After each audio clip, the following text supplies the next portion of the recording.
February 15th, 2013. A Friday morning. The sky over Russia was clear and cold, the way Russian winter skies always are. Kids were walking to school in the city of Chelyabinsk. Adults were heading to work. Steam rose from coffee cups. Nobody was thinking about space. Then the sky caught fire. A rock the size of a 6-story building came screaming through the atmosphere at 40,000 miles per hour. It burned white hot. It lit up the morning like a second sun. And then, without warning, it exploded. Not on the ground, in the air. The shockwave shattered glass in 6 cities. It knocked people off their feet. Over 1,500 people were injured, not by the rock itself, but just by the pressure wave it left behind when it blew apart in the sky. And here's the thing that keeps scientists up at night. Nobody saw it coming. Not a single telescope. Not a single warning system. It came from the direction of the sun, and we were completely blind to it. That rock was about 60 feet across. 60 feet. That is smaller than most houses. It hurt 1,500 people and caused millions of dollars in damage. Now imagine something bigger. Much bigger. The kind of rock that ended the dinosaurs was roughly 6 miles wide. 6 miles. When that thing hit the Earth 66 million years ago, it released more energy than every nuclear weapon ever built, times a billion. It ended almost everything. Here's the question we have never seriously had to ask before. What do we do if another one is coming? For most of human history, the answer was nothing. There was nothing to do. You couldn't see it coming. You couldn't stop it. You could only hope. The dinosaurs had no warning and no plan. They just vanished. But we are not the dinosaurs. For the first time in 4.5 billion years, planet Earth has a real plan. A tested plan. A plan that has already worked. And right now, in the year 2026, we are sitting inside one of the most exciting windows in the history of planetary science. Because we didn't just come up with a theory, we went out there and we hit an asteroid, and it moved. This is the story of how humanity built Earth's shield, layer by layer, brick by brick. And what comes next? Layer 1, the billiards method. Think about a pool table. When you hit the cue ball into another ball, that second ball moves. The harder you hit it, the more it moves. Simple physics. The kind you learn in middle school, the kind that might one day save the world. This is the basic idea behind what scientists call the kinetic impactor. Kinetic just means moving. An impactor is something that hits something else. So a kinetic impactor is a fast-moving thing that crashes into an asteroid and knocks it off course. Like the cue ball, like billiards, but in space. And the stakes are a little higher. For years, this was just a theory. Scientists would run the math, plug in numbers, write papers, and present at conferences. And then everyone would go home and wait for the budget to come through. It took decades. It took a whole lot of patience. But on September 26, 2022, the waiting was finally over. NASA launched a spacecraft called DART. That stands for Double Asteroid Redirection Test. The name already tells you what it was designed to do. It was a test. A real one, in real space. Against a real asteroid. The target was a small space rock called Dimorphos. Dimorphos is what scientists call a moonlet. It doesn't orbit the sun directly. Instead, it orbits a larger asteroid called Didymos. Think of Didymos as the Earth and Dimorphos as the moon. Dimorphos goes around Didymos once every 11 hours and 55 minutes. That orbital period became the key measurement, the clock everyone was watching. DART was about the size of a vending machine. It weighed around half a ton. It had solar panels that spread out like wings. And it was carrying no weapons, no explosives, no secret technology, just mass and speed. On the night of the impact, scientists at the Johns Hopkins Applied Physics Laboratory gathered around their screens. Cameras were rolling. The world was watching. DART was flying itself using an onboard camera and autonomous navigation software. Nobody was driving it by remote control. The signal delay between Earth and the asteroid was too long for that. The spacecraft had to make its own decisions. And then, the images stopped coming. That meant it hit. DART slammed into Dimorphos at roughly 14,000 miles per hour. The impact vaporized the spacecraft instantly, but it didn't just leave a dent. It kicked up a plume of rock and dust that stretched thousands of miles into space. Astronomers around the world pointed their telescopes at Dimorphos and began measuring, watching, waiting for the orbital period to change. It changed. By a lot. Scientists expected a nudge, maybe a few minutes. They got 33 minutes. The orbit of Dimorphos shrank from 11 hours and 55 minutes down to 11 hours and 23 minutes. That is not a nudge. That is a shove. The mission was a massive success, far beyond what anyone had predicted. And here is why that matters so much. The goal of planetary defense is never to destroy the asteroid. You don't want chunks of rock flying in every direction like cosmic buckshot. You just want to move it. A tiny change in an asteroid's orbit, made years or even decades in advance, can mean the difference between a direct hit and a clean miss. The math works out beautifully.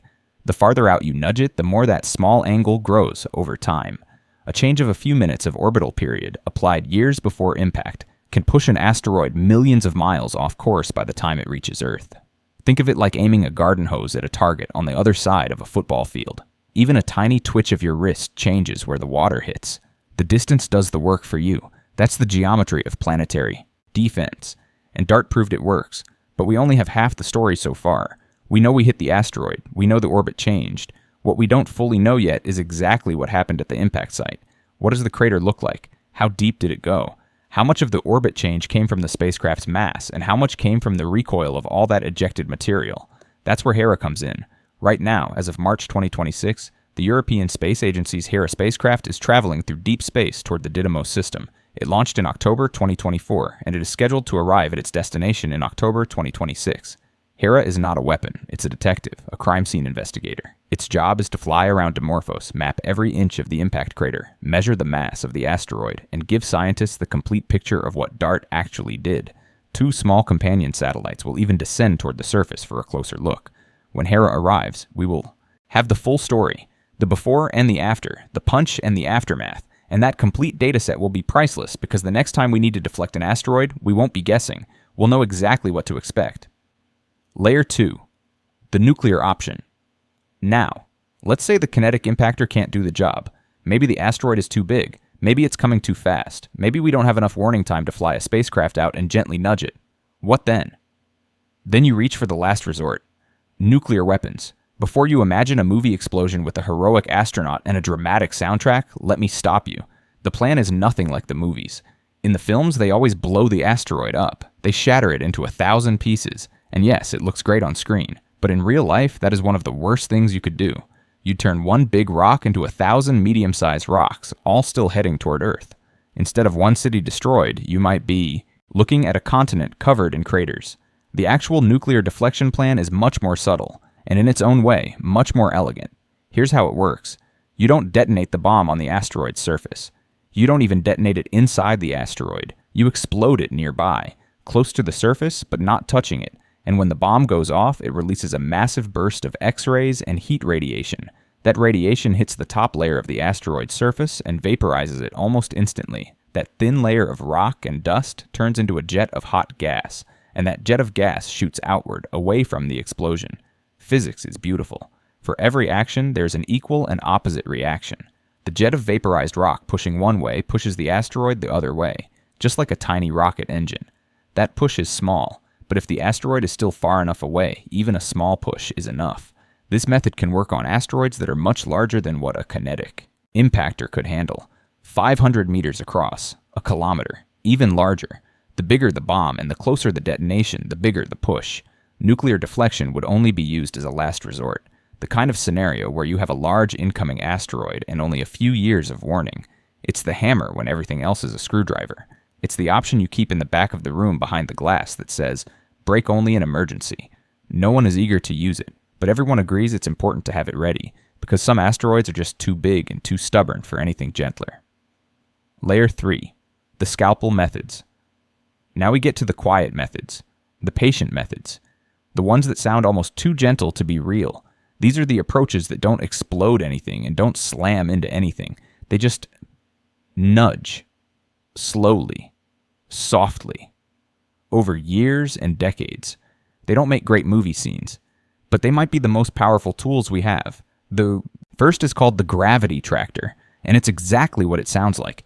You fly a heavy spacecraft close to the asteroid, matching its speed and traveling right alongside it. You don't land on the asteroid, you don't touch it, you just hover nearby. And your spacecraft's own gravity, tiny as it is, pulls on the asteroid. The asteroid's gravity pulls back on you, and because you keep your thrusters going just enough to maintain position, you're constantly being pulled toward the asteroid and pushing away from it at the same time. The net result is that the asteroid slowly, gently gets tugged in your direction. This takes a long time. We're talking 10 to 20 years of continuous operation. Maybe more. The force involved is incredibly small. If you were standing on the asteroid, you wouldn't feel a thing. But in space, with no friction and no air resistance, even the smallest force adds up over time. Apply it long enough, and an asteroid that would have hit Earth slides safely. Past instead. The gravity tractor only works if we have a lot of lead time. Years, decades ideally. Which is exactly why finding these asteroids early is so critical. The earlier you spot a threat, the more options you have. You can use the gentle tools. You don't have to reach for the hammer. The second method is called laser ablation. It sounds like something from a science fiction novel, but the physics is completely real. You fly a spacecraft equipped with powerful lasers alongside an asteroid. You point those lasers at one spot on the surface. The laser heats the rock to extreme temperatures, and small amounts of material begin to vaporize and shoot off into space. Just like the nuclear method, but much smaller and much slower. That stream of vaporized material acts like a tiny rocket exhaust, pushing the asteroid in the opposite direction. Very slowly, very gently. The advantage of laser ablation over the gravity tractor is that you can produce a stronger force without needing such a massive spacecraft. You don't need a ship that weighs hundreds of tons just to have enough gravitational pull. You need precision, sustained energy, and time. Now, the third method in this category might be the most surprising of all, and it has one of the best backstories in all of planetary science. In the early days of thinking about asteroid deflection, researchers were sitting around throwing out ideas. Some were serious, some were less serious, and someone said, half joking, "What if we just painted it?" The room didn't immediately dismiss it, because the underlying physics is real. Here's the concept. Asteroids are tumbling through space, and as they spin, sunlight hits them. Some of that sunlight gets absorbed as heat. And here's the key part. When the warm side of the asteroid radiates that heat back out into space, it creates a tiny, tiny push, like a rocket exhaust made of warmth. Scientists call this the Yarkovsky effect, named after the Russian engineer Ivan Yarkovsky, who first described it over 100 years ago. The Yarkovsky effect is real. It's measurable, and the exact amount of push depends on the color of the asteroid. A darker surface absorbs more sunlight and radiates more heat. A lighter surface reflects more sunlight and stays cooler. Change the color of the surface, and you change how much the Yarkovsky effect pushes the asteroid over time. So the plan is this.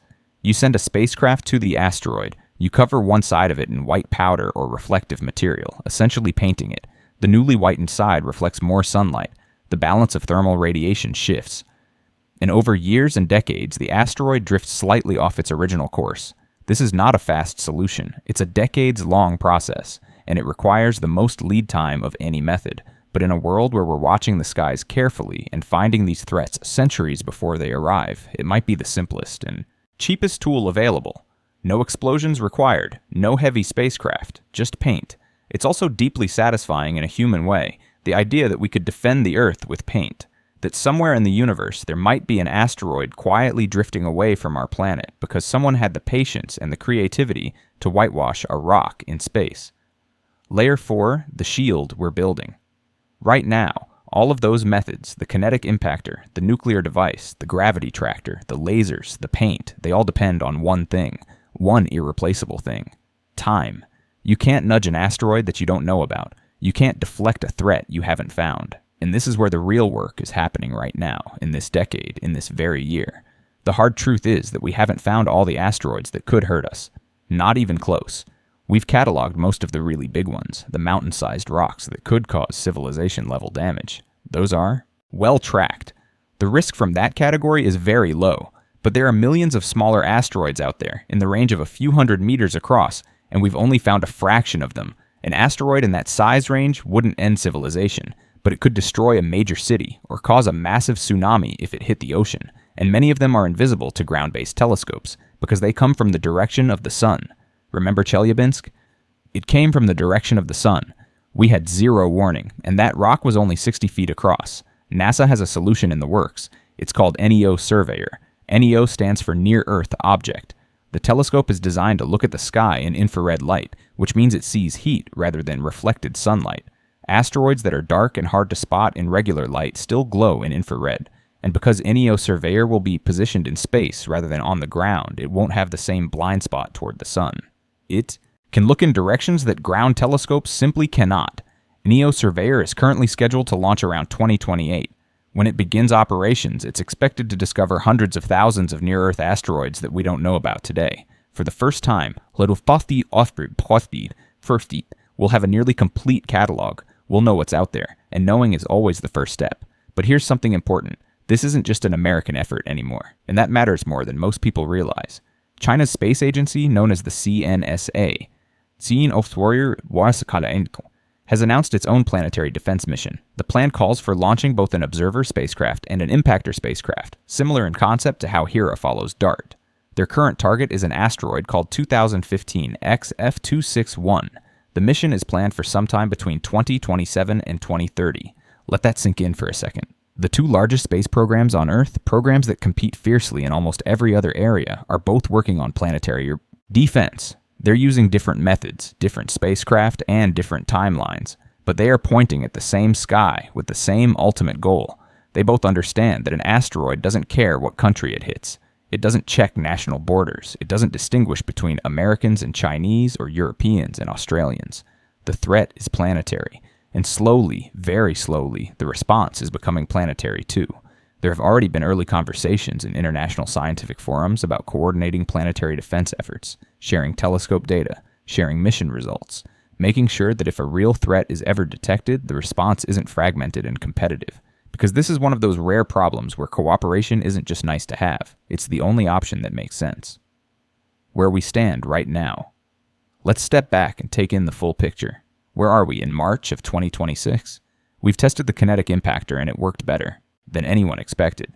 DART hit Dimorphos and changed its orbit by 33 minutes. The European Hera spacecraft is flying toward that asteroid right now, months away from completing humanity's first comprehensive asteroid impact investigation. China is preparing its own mission to follow up. NASA is building a space telescope dedicated to finding the asteroids we haven't seen yet. For the first time in history, we have a plan. We have a tested method. We have multiple backup strategies. We have international programs beginning to take shape. And we have real momentum. But here's what I want you to sit with for a moment. What's most remarkable about all of this is not the technology. The technology is impressive. The physics is beautiful. But what's truly remarkable is the timescale of thinking involved. Most of these missions are designed to protect people who haven't been born yet. The asteroids we're worried about won't arrive for decades or centuries. The asteroids we haven't found yet could be out there on 1,000-year collision courses. When we launch NEO Surveyor in 2028 and spend years cataloging the sky, we're doing it for generations that don't exist yet. When we practice nudging small asteroids now, we're building skills and databases for a situation that might not arise for hundreds of years. That is an extraordinary act of collective patience, of long-range thinking, of deciding that the people of the future matter even though we'll never meet them. The dinosaurs didn't have a choice. A rock came out of the sky 66 million years ago, and there was nothing they could do. No warning, no plan, no technology, no hope. We have all four. The sky is not guaranteed to stay quiet. History is clear on this. Rocks fall, planets get hit. It happened before, and it will happen again. The question was never whether an asteroid would threaten Earth. The question was whether we'd be smart enough, organized enough, and far-sighted enough to do something about it before it was too late. In 2022, for the first time, we answered that question. We answered it with a spacecraft named DART and a moonlet named Dimorphos, and 33 extra minutes of orbital period. We answered it with mathematics and engineering and years of patient work. We answered it by reaching out into space and saying quietly, confidently, that we are here, that we are watching, and that we are not going quietly.